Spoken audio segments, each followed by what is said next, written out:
Hello everybody, Helen the Russian here. So Lyft is rolling out its new pricing structure for drivers here in Las Vegas market. They've been rolling it out in other markets for a while now, for over a month. I think they started in Hawaii and then they've been slowly moving across. So it finally came to Vegas. Now we all know different markets are different, and I am quite curious how it's gonna affect us, because here in Las Vegas, those who drive here, you know, we mostly have a lot of short rides. So the average ride in here, I'd say, especially if you're driving around the strip, about not even $5, about $4.60. That's not counting tips, but you know what you get on the app. So that's that.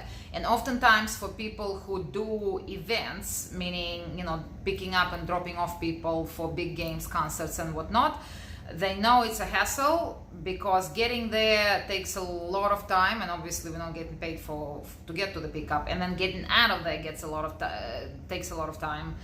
And sometimes the ride itself is only like less than 2 miles. So like to me, it's not worth it at all. I try to avoid all that, but you know, sometimes people don't have a choice. But anyhow, so let's look at what they're offering, because quite frankly, to me, it looks like another way to cut our rates, basically. But let's say, you know, I got the email yesterday or day before, and then today on the app I saw that they're rolling it out here in Las Vegas starting August 14th. So next Wednesday, 5 days from now. So right now what we get, I'm looking at my app, so base fare is $1.12. So we get base fare of $1.12. We get paid for time 15 cents. Well, it's 15.75, but you know, 15 cents. Let's call a spade. And then for distance, we get 60 cents a mile. And that's how the entire pricing is comprised. So now they talking in the email. So they talk about, you know, you talked and we listened, you wanted to get paid for time to get there, and now we're giving it to you. Well, what we wanted is to get paid for time and distance to get to the pickup, in addition to the price structure that we already have after the pickup. Well, they didn't quite do that. They cut everything else, and now we have, yeah, they're gonna pay us for time and distance to get to the pickup. But in reality, I honestly don't know if, you know, how it's going to affect everything. It seems like a rate decrease. It's a rate cut. But here's what it is now. It's going to be, see, that's why I'm a bit confused. They talk about pickup rate in the email. So I don't know, is that the base fare that we're getting now? Because right now we're getting $1.12, and the pickup rate, new pickup rate, is 45 cents. So that's 3 times less. Not sure about that. So I don't know if it's the same or not. It kind of sounds like they're calling the same thing different way to avoid the ride, basically. But we'll see. I'm not going to speak out of turn until I drive under the new structure, and then I can see it with my own eyes. Per minute, we're going to be getting 18 cents. So whooping 3 cents increase for time. Per mile, we're going to be getting 42 cents. So that's 17 cents a mile decrease, down from 60 cents. They're also saying that for every shared pickup, we're going to be getting paid a flat rate, which I'm not sure what, again, see that those rideshare companies, Uber and Lyft, both of them, they like that ambiguous language that's really hard to interpret, and it's very unclear what they're talking about until it's already in place, and then we just face with the fact there's nothing we can do about it. Not that we can do anything about it now, but so I don't know what they mean by flat rate. Do they mean that pickup rate of 45 cents? Is that what they're talking about? So they're gonna get 45 cents to each additional rider that gets in into shared ride, or what? But anyhow, at this stage, quite frankly, looks like a rate cut to me.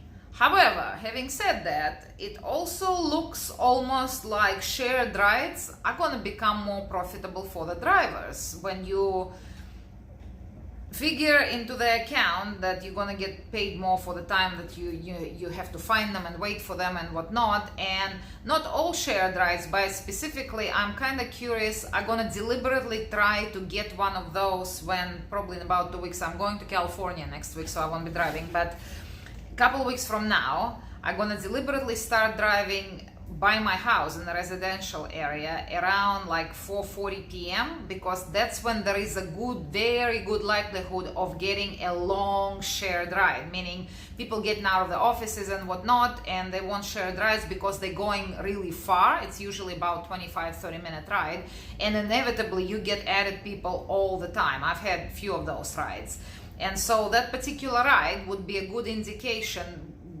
because I know approximately what I made on those rides before. I have excellent memory. So overall, see, nickeling and diming, if you try to talk to Lyft or Uber right now, it doesn't matter. Like if you start asking, they're gonna give you this specific, minutes, miles and whatnot. Well, none of it actually matters. All that matter is you as a driver and all of us. Only we know how much we make on the average, meaning like it's pointless in this business, it's pointless comparing July of this year with July of last year unless you done exactly same type of driving in exactly same condition, which is impossible. Meaning, your car could have broke down, your back could have been hurt, you weren't driving that much, you got stuck in most ridiculous traffic because there was a shooting and what, do you see what I mean? So overall, like I've been driving for 2.5 years now, right? And many of you have been driving a whole lot longer. So if you've driven for any length of time, you know what amount of money lands in your bank at the end of the month. So I mean total, like 4 weeks, that's usually good average. Like on the average, it could be, $50, $60 less, $50, $60 more, but on the average, approximately for your conditions, for however much you're driving, what you should be getting. And so once this new thing kicks in, let go a couple months and then kind of compare, and it'll give you an idea. Like I can tell you for whatever I'm driving, because I'm not driving consistently and I'm not driving much at all. But when I do drive, on the months that I do drive, I usually take home about, so the money that lands, that's not correct statement, not take home, the money that lands in my bank account, so I'm not going to subtract the gas, maintenance or whatever, the money that lands in my bank account. So used to be about 1,100, like 2 years ago, even a year ago was about 1,100.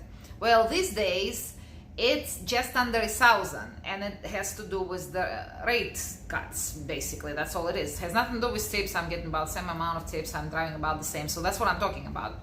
So already I could see the difference. And now with this rate change, obviously, a couple months from now, I'll be able to look at it and say, okay, yeah, that was definitely a rate cut, or no, that was a good thing and it's actually bringing more money. But in all actuality, I don't see how it's going to bring a whole lot more money in our market. Again, it could be different in other markets, but in our market, it is what it is. Because most drivers who've driven in here for a few months, they know the shortcuts, they know the best ways, they know the back roads, and so ultimately, very often here in Las Vegas, especially around the Strip, and I'm talking like greater Strip area, not necessarily just on the Strip, it's a lot of times it's so much better to take what seems like a longer way, but in reality you get there a whole lot faster. We're not talking a couple of minutes, we're talking a whole lot. So good example, for instance, would be, say you got to pick up at Treasure Island and they're going to town center like Vidara Cosmopolitan area. Of course the app is gonna take you on the Strip because it's the shortest way. When you look from the satellite, that's the shortest way, but we all know here it is absolutely the longest way. It might be the shortest distance wise, but it's absolutely the longest, especially on a Friday and Saturday night, but generally on any time of the day, really. So any driver worth his salt, his or hers, will go back ways. So they'll exit Treasure Island directly onto Frank Sinatra from the back, and then go to Dean Martin, and then loop through Aldebaran and Harmon and go from the back. And it could save you, especially on a busy Friday and Saturday night, literally 10 to 15 minutes time-wise. It looks like a longer distance, but time-wise it's shorter, which is why this whole 17-cent decrease for mileage, I'm thinking it's gonna hit us in the pocket. But that's just my opinion, and again, I don't know until I try. I'll give it a go and then I'll report back. All right, but in the meantime, everybody brace yourselves because it is what it is. There is nothing we can do about it. Have a nice weekend.